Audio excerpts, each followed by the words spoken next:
I also have been encouraging major sports teams to plan reopenings without fans, but the games could be televised. New York State will help those major sports franchises to do just that.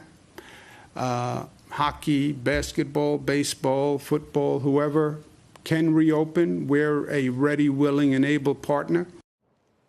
That's the governor of New York. John Tatum is the CEO of Genesco Sports Enterprises. He joins us live tonight. John, it's good to see you. It certainly sounds from Governor Cuomo that we could have some games coming up. Does this feel like to you that we finally are approaching a point where we start playing?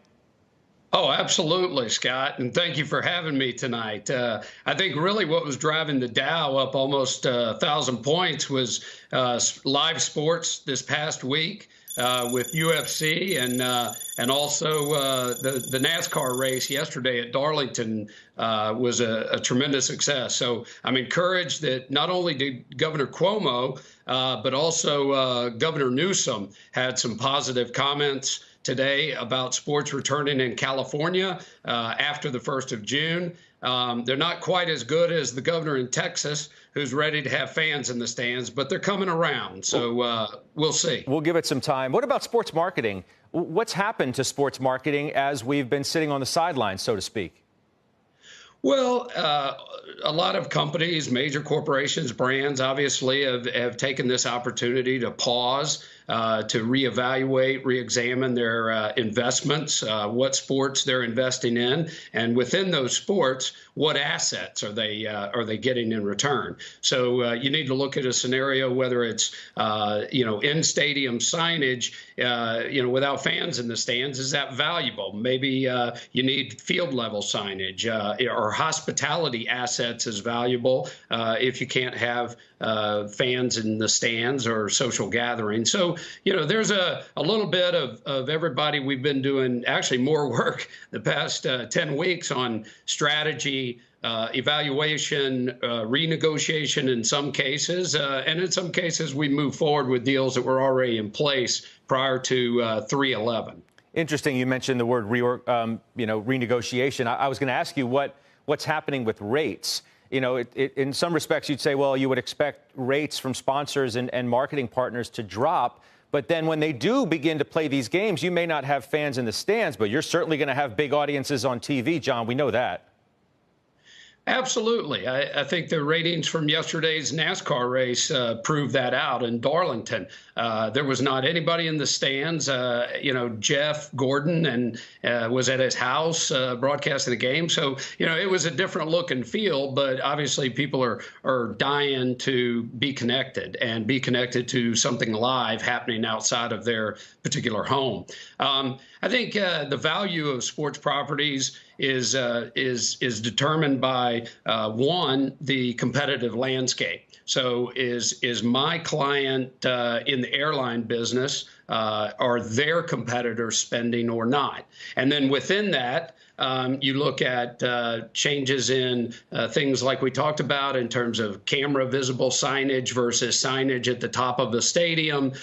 You look at potentially suites are more valuable than maybe general admission because you can protect the environment a little more.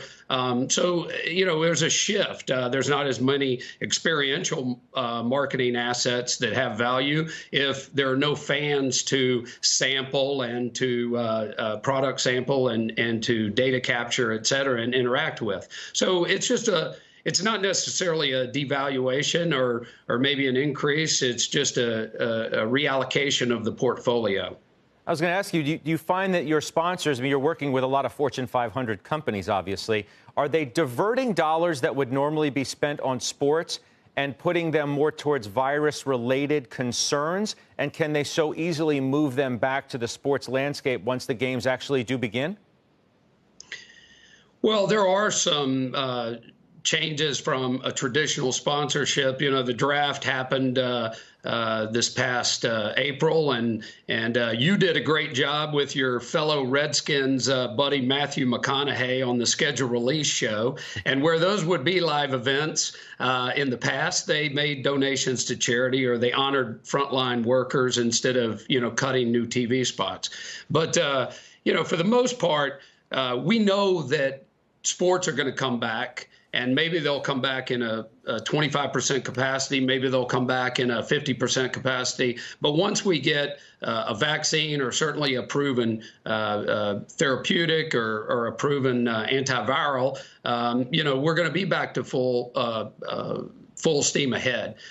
So there are changes in what we look at. And companies are evaluating, do we scale back marketing because, we want to make contributions to our front line that's out there delivering the beer on those Anheuser-Busch trucks, and delivering Pepsi and Tostitos and keeping those shelves. Campbell Soup is another client of ours, and they've had a great past couple of quarters. But, I think at a certain point, Scott, we will get back to a normal.